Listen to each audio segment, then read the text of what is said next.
Sempre que as pessoas decidem desprezar, desobedecer ou distorcer qualquer princípio ou ordenança do Evangelho, sempre que rejeitam os profetas do Senhor ou sempre que deixam de perseverar com fé, elas se distanciam de Deus e começam a viver em trevas espirituais.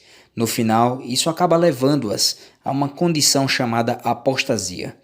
Quando acontece uma apostasia generalizada, Deus retira da terra o sacerdócio, sua autoridade para ensinar e ministrar as ordenanças do Evangelho. E disse-lhes Pedro: Arrependei-vos, e cada um de vós seja batizado em nome de Jesus Cristo para perdão dos pecados, e recebereis o dom do Espírito Santo.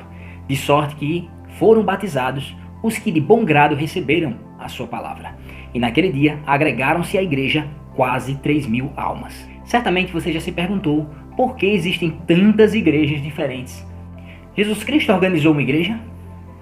Essas perguntas serão respondidas hoje. Então, vamos ver o que dizem as Escrituras?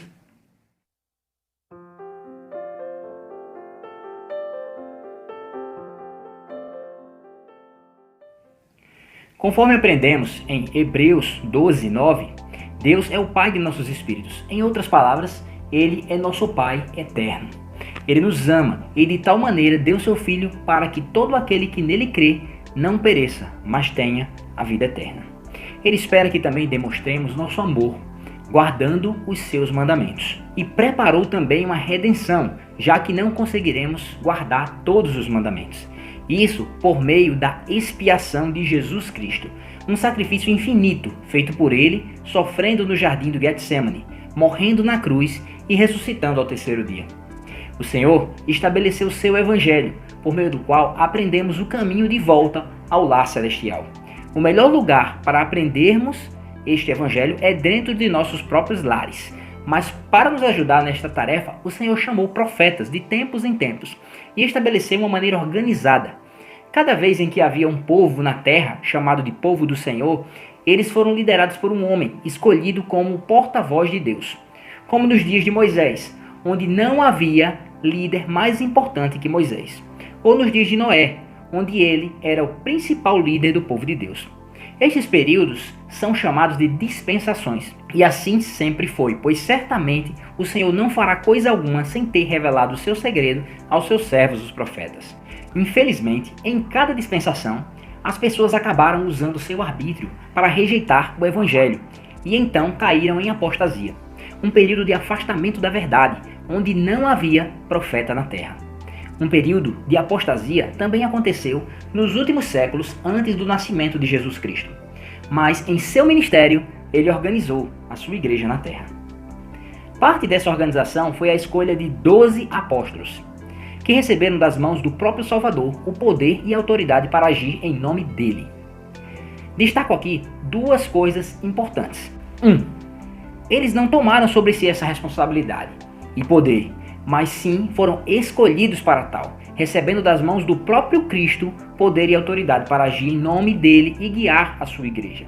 2. Sempre foram 12 apóstolos, não mais que 12. Quando Judas, o traidor, deixou sua posição, houve a necessidade de se escolher outro entre José, chamado Barsabás, que tinha por sobrenome Justo, e Matias. Matias foi escolhido. Se pudessem ser mais que 12, que necessidade haveria de escolher, sendo que ambos eram homens justos? Conforme Paulo ensinou, a igreja de Jesus Cristo é edificada sobre o alicerce de apóstolos e profetas. E para se unir à igreja, as pessoas precisam ser batizadas pelos servos autorizados do Senhor. Porém, as pessoas rejeitaram e mataram Jesus Cristo e seus apóstolos. Com a morte dos apóstolos, a autoridade presidente do sacerdócio deixou de existir na terra. Certamente não havia mais autoridade para conferir o Espírito Santo ou para realizar outras ordenanças de salvação, como o batismo. A revelação cessou e a doutrina se corrompeu. Sem o alicerce da igreja, originalmente estabelecido por Jesus Cristo, a doutrina e as ordenanças simples ensinadas pelo Salvador foram analisadas e alteradas para se adequarem às filosofias do mundo, conforme profetizou Isaías. Depois, houveram muitas pessoas que acreditaram sinceramente em crenças e doutrinas falsas.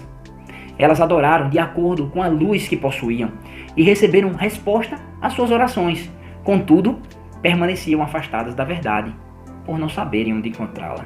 Mesmo durante este período de grande apostasia, homens justos foram inspirados ao perceber que tinha algo errado, trazendo à tona a liberdade religiosa, antes inexistente, em preparação para o tempo em que o verdadeiro evangelho seria restaurado à terra. Conforme profetizado em Atos 3:21, dizendo que os céus conteriam o Salvador até os tempos da restauração de tudo. Os tempos da restauração já chegaram. Eu testifico disso em nome de Jesus Cristo. Amém. Como aconteceu a restauração, vou te contar no próximo vídeo. Sua inscrição é muito importante. Se inscreva no canal. Basta clicar aqui nessa logo. Ative o sininho, curta este vídeo e compartilhe.